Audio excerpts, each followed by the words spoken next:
The last few years have seen a huge splurge in popularity of retro-styled cameras, the Olympus digital pens, OMDs, Fuji X series, mirrorless cameras with a classic twist.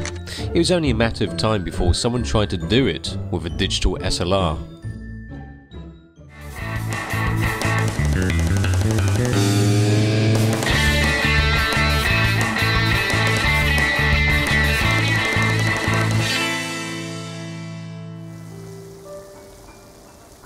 It took a bloody long time, but Nikon has done it with the DF. Apparently, good things take time.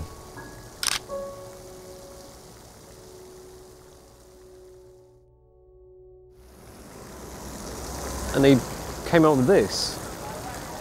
Where did they spend their bloody time?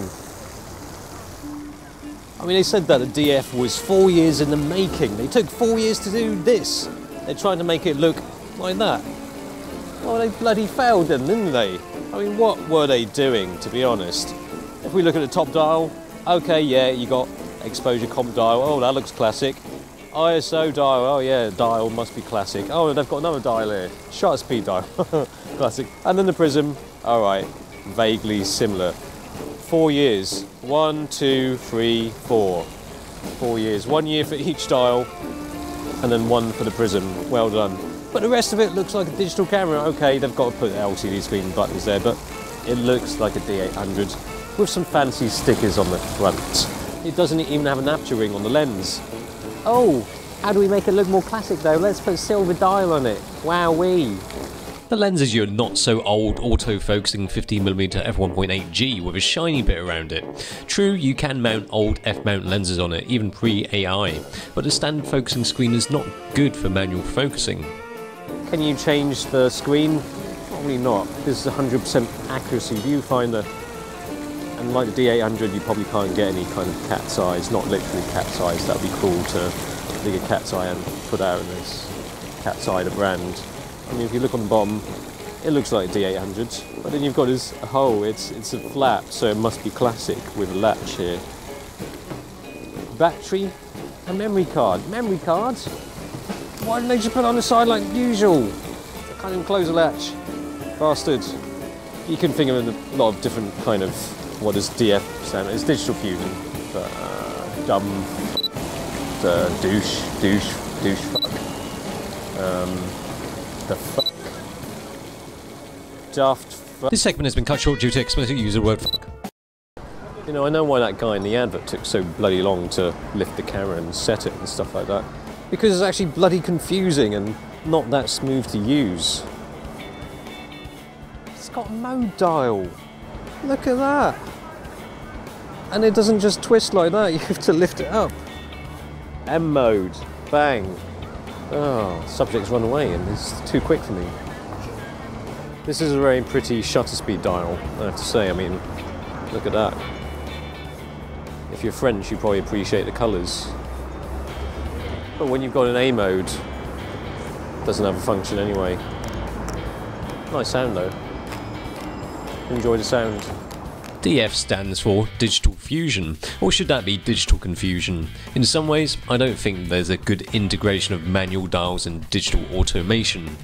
I mean, the thing is with the Fuji X100, that was well implemented, how they kind of fused the old with the new. You've got the aperture dial, shutter speed dial, but you would have the aperture priority as an A on the shutter speed dial. But if you're not careful and you're not looking at this and you're thinking, oh, 250th of a second. No, it's not that. Probably not. It's, well, it's 150th, 40th of a second, 50th of a second. It's changing. It's aperture priority. Surely they could have just made it a dial with A on it. You've got auto ISO as well.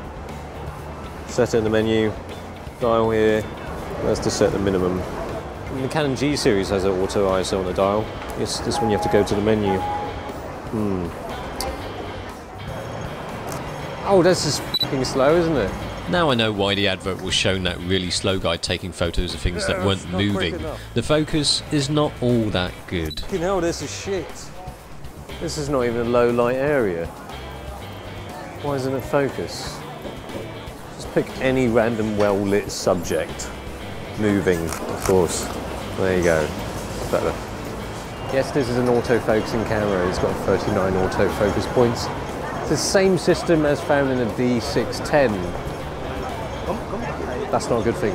The focusing system in a D610 is not too hot. It's not the fastest, and it certainly didn't feel too good shooting on the streets.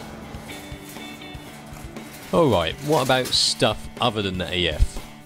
In terms of technology, it's pretty good. It's got the D4 sensor and low light. Performs incredibly well. If you believe all that DxO Mark stuff, then this is the king of low light, apparently. As you can see by this rather scientific test, the ISO performance is phenomenal. It holds its own up to ISO 12800 where the image is perfectly usable. Take it any higher and the image starts to fall apart like a snot-filled tissue. But then they've got that technology, the D4 sensor, and the D4 kind of low light capabilities. And then you put the D610 focusing ability into this. And no video. What's the point? But you know what? It does have one redeeming feature. Look. That's amazing, isn't it? Yes. Pure photography indeed, if photography means lomography to you. I can see why that guy in the advert seemed a bit depressed, actually. I mean, this is a modern digital camera that tries to be like an old classic film camera. Something that will reignite your excitement for photography. The classicness, the manualness. But it's not quite right. The Nikon FM just concentrated on the core basics of photography. And this is kind of complicating it a bit too much. And it's a bit like the central pier over there. It's trying to mimic something which was built decades ago. But the thing is, they're trying to make it look like the old one, but modern. I mean, why didn't they just make that look like something over there?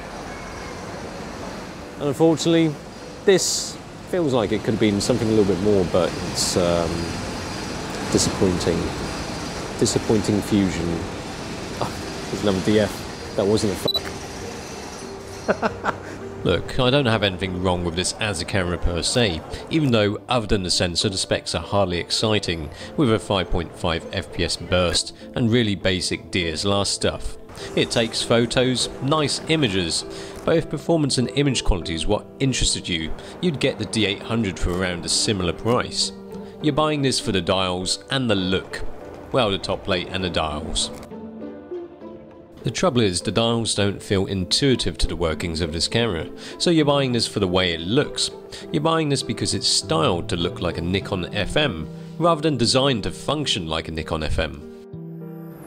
The whole idea behind the Nikon DF is a pretty good one. I mean, it's exciting to think of a retro-styled DSLR from Nikon and it's full frame. But in reality, it's actually quite disappointing. It's a little bit half-assed. If they'd gone full-assed, that would have been amazing.